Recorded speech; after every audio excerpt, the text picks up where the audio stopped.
សួស្តីអ្នកទាំងអស់គ្នានេះគឺជារឿងសីតាមារដូវកាលទី3នៃភាគទី3យើងបន្តទៀតហើយមុននឹងចូលទៅដល់ការសម្រាយរឿងរបស់ខ្ញុំអ្នកទាំងអស់គ្នាកុំភ្លេចបើកនៅសញ្ញាកណ្ដឹងម្នាក់មួយផងដើម្បីទទួលបានវីដេអូថ្មីនិងដើម្បីឲ្យ admin មានកាហ្វេញ៉ាំពេលព្រឹក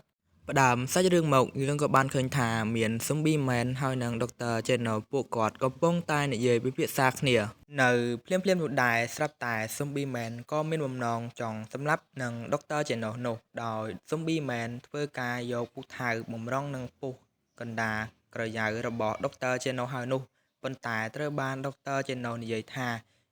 ឯងសម្រាប់យើងមកចោះពីព្រោះយើងពុំមានអ្វីត្រូវរស់នៅបន្តទៀតនោះទេដោយសារតែយើងបានខិតខំប្រឹងប្រែងកន្លងមកវាប្រែជាគ្មានន័យតតែសោះដោយសារតែមានបុរសម្នាក់ដែលគេខ្លាំងជាងយើងឆ្ងាយណាស់ពីព្រោះគេមានសមត្ថភាពនិងមានធម៌ពលដ៏អស្ចារ្យលើសមនុស្សទាំងអស់ឬដូចនេះ Zombie Man ក៏បញ្ឈប់នៅទង្វើរៀបនឹងសម្លាប់ Dr. Channel នោះហើយក៏បានសួរទៅកាន់ Dr. Channel ថាតើនរណាដែលធ្វើឲ្យ Dr. Channel បាក់ទឹកចិត្តដល់ថ្នាក់នេះ Dr. Channel ក៏បានប្រាប់ទៅកាន់ Zombie Man ថាគេម្នាក់នោះគឺជាបុរសដែលមានក្បាលត្រងោលដែលគេមានធម៌ពលខ្លាំងក្លាលើសពីមនុស្សធម្មតាហើយគេបានបំផ្លាញកន្លែង House of Rosen របស់យើងក្នុងពេលតែមួយប្រពេចភ្នែកនិងបានកំចាប់ជាមួយនឹងកូនបិសាចយើងដែលខ្លាំងដែលជាបិសាចដែលយើងបង្កើតឡើងដោយខ្លួនឯងនោះបិសាចនោះវាខ្លាំងណាស់វាអាចកំទេចជាមួយនឹងទីក្រុងមួយបាន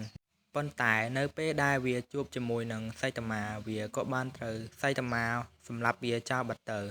Zombie Man នៅតែបន្តសួរទៅកាន់ Dr. Channel ថាតើបុរសម្នាក់នោះខ្លាំងប៉ុណ្ណាទៅហេតុអ្វីបានជាលោកហ៊ានអះអាងថាគាត់ពិតជាខ្លាំង Dr. Channel ក៏បានប្រាប់ទៅកាន់ Zombie Man ថាគាត់ឈ្មោះថាសៃតាមាគាត់បានខិតខំវឹក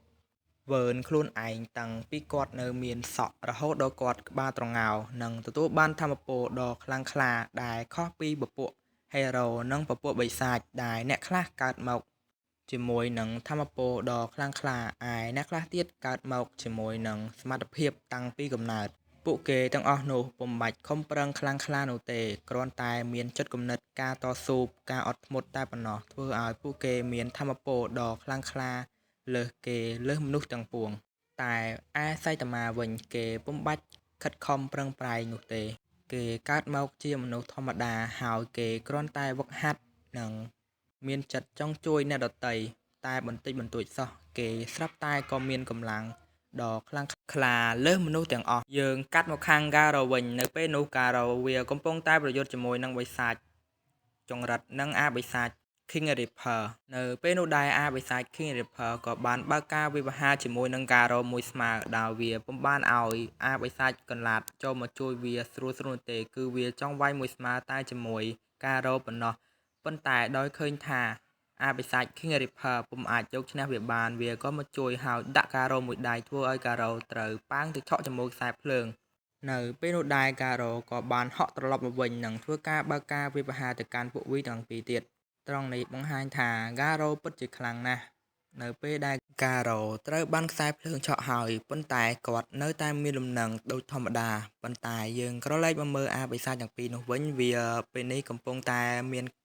ការត្រូវរបួសនិងការហត់ជាខ្លាំងការ៉ូឃើញពួកវាដូច្នេះហើយការ៉ូក៏បានសើចទៅកាន់ពួកវាថាពួកឯងនេះពិតជាកំសាកហើយអន់មែនតែនគ្រាន់តែយើងម្នាក់សោះពួកឯងក៏យកឈ្នះយើងមិនបានផងនៅពេលដែលការ៉ូនិយាយមើលងាយពួកវាបែបនេះធ្វើឲ្យពួកវាខឹងជាមួយនឹងការ៉ូជាខ្លាំងពេលនោះការ៉ូក៏បានកាច់ធ្មេញឲ្យបាក់ហើយការ៉ូក៏បានផ្ទាត់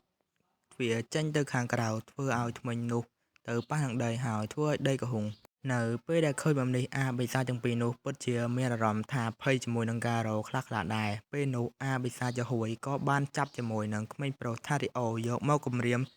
ការ៉ូដើម្បីឲ្យការ៉ូ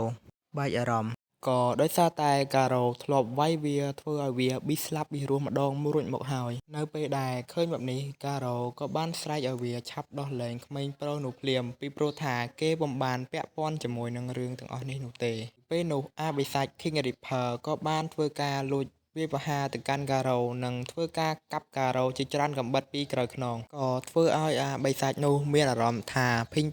ពេញមុខនៅពេលដែលចាត់ការការ៉ូហើយពួកគេក៏នាំថារីអូទៅកន្លែងសមាគមបិសាច កាត់មកខាងផ្ទះរបស់សៃតាម៉ាវិញពេលនោះចេនណូកំពុងតែយកចិត្តទុកដាក់មើល King បាញ់ហ្គេមក៏ដោយសារតែចេនណូគិតថាសៃតាម៉ានិង King ពួកគាត់ខ្លាំងបែបនេះប្រហែលមកពីការបាញ់ហ្គេមនឹងហើយចេះតែមានហ្មងចេនណូពេលនោះបានធ្វើឲ្យ King បានត្រឹមតែគាំងជាមួយនឹងចេនណូតែប៉ុណ្ណោះ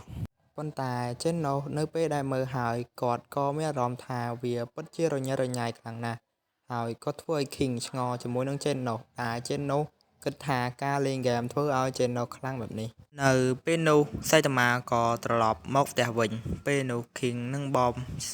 ជាមួយនឹងចេនណូក៏បានសួរសៃតាម៉ាថាសៃតាម៉ាត្រូវបានអ្វីវាយប្រហារមែនទេបានជាសៃតាម៉ាមានរបួសនិងមានឈាមបែបនេះប៉ុន្តែសៃតាម៉ាពុំទាន់ឆ្លើយនឹងពួកគេនោះទេប៉ុន្តែសៃតាម៉ាកំពុងតែឆ្ងល់ថាហេតុអ្វីបានជា King និងបមមិនទាន់ត្រឡប់ទៅផ្ទះទៀត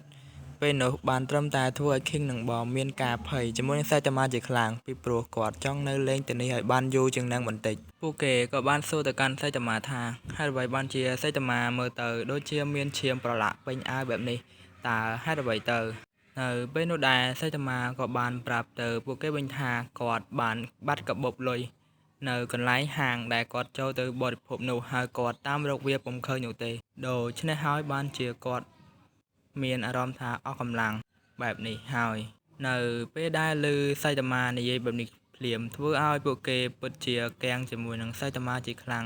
ហើយសៃតាម៉ាបានប្រាប់ពួកគេមួយទៀតពេលនោះដែរគាត់បានឃើញជាមួយនឹងបុរសម្នាក់ដែលវាស៊ីហើយវារត់ចេញពីហាងដែលមិនឲ្យលុយអ្នកលក់នោះទេហើយគាត់ក៏បានដេញតាមវាដោយភ្លេចយកទាំងថង់បន្លែយកមកទៀតនៅពេលដែលឮសៃតាម៉ានិយាយថាគាត់ភ្លេចបែបនេះចេណូក៏បានរត់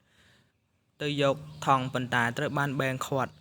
នៅពេលនោះដែរហ្វូប៊ូគីក៏មករកសៃតាម៉ាហើយបានស្ដីឲ្យសៃតាម៉ាជាខ្លាំងពេលនោះចេណូឃើញបែបនេះចេណូក៏បានថាឲ្យនាងថាហេតុអ្វីបានជានាងមករកគ្រូរបស់យើងទៀតហើយចេណូនៅតែបន្តស្ដីឲ្យនាងជាខ្លាំងដោយសារតែនាងមិនព្រមនៅផ្ទះសោះនៅពេលនោះដែរសៃតាម៉ាក៏បានត្រូវហ្វូប៊ូគីស្ដីបន្ទោសដាក់គាត់ជាខ្លាំងដោយសារតែសៃតាម៉ាបានញ៉ាំហើយបោកឲ្យនាងចេញលុយពេលនោះហ្វូប៊ូគីក៏បានយកជាមួយនឹងថង់បន្លែយកមកផ្ញើសៃតាម៉ាវិញដោយសារតែសៃតាម៉ាបានភ្លេចនៅហាងនោះឯងសៃតាម៉ាក៏បានអរគុណទៅកាន់ហ្វូប៊ូគីដែលបានយកថង់យកមកឲ្យគាត់វិញប៉ុន្តែហ្វូប៊ូគីបាននិយាយថាលោកឯងត្រូវតែសុំទោសនាងដោយសារតែលោកឯងបានធ្វើខុសគឺសៃតាម៉ាបានទុកនាងចោលហើយក៏ឲ្យនាងចេញលុយតែម្នាក់ឯងទៀតនៅពេលដែលឮហ្វូប៊ូគីនិយាយបែបនេះហើយសៃតាម៉ាក៏បានសុំទោសតាមអ្វីដែលនាងឲ្យគាត់សុំទោសនោះនៅពេលនោះដែរចេណូស្រាប់តែមានអារម្មណ៍ថាដូចជាមានសត្រូវនៅខាងក្រៅចេណូក៏បំរុងនឹងចេញទៅធ្វើការបើកការវាយប្រហារជាមួយនឹងធម្មពលដែលនៅខាងក្រៅនោះប៉ុន្តែបែរនិយាយថាឯងពេលនេះមានរបួសខ្លាំងណាស់ប្រសិនជាចេញទៅប្រហែលជាមានរបួសធ្ងន់ធ្ងរខ្លាំងជាងនឹងទៅទៀតលើដូច្នេះហើយចេណូក៏បានឲ្យ King ចេញទៅចាត់ការអាបិសាចនោះទៅ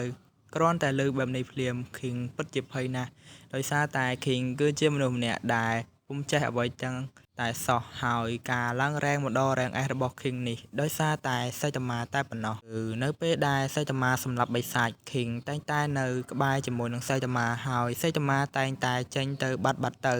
ហើយនៅពេលដែលអ្នកសារព័ត៌មានមកឃើញ King ដែលឃើញ King នៅក្បែរនឹងសត្វចម្លែកបែបនេះគេក៏គិតថា King ជាអ្នកសម្លាប់